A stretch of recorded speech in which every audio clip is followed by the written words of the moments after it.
Hello, today is July the 8th, 2025, and we are now on chapter 5, verse 17 of 2nd Corinthians. It says, "Therefore, if any man be in Christ, he is a new creature. All things are passed away. Behold, all things are become new." So, I think this verse is one of the first verses that we teach new believers, especially in discipleship or Bible study, because we want them to know that God will change them. And yeah, maybe not drastically, but little by little, God will change them. So if we just let God change us, because one of the reasons why we don't see changes is we don't want the changes to be made in us. We don't want the Holy Spirit in us to work. We don't want the Holy Spirit in us to change us, because we still have our grip on the things of the world that satisfies our flesh.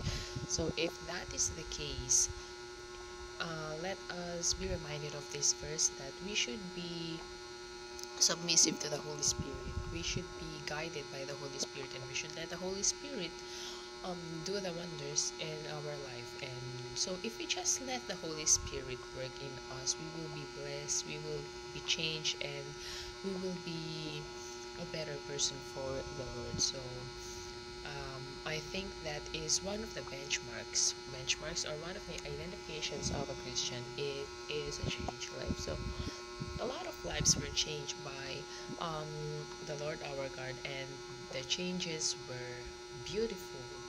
They changed for the better, not for the worse. And because of these changes, more people become saved, more people were reached to Christ. So our testimony, the changes that God does to us, is maybe the way.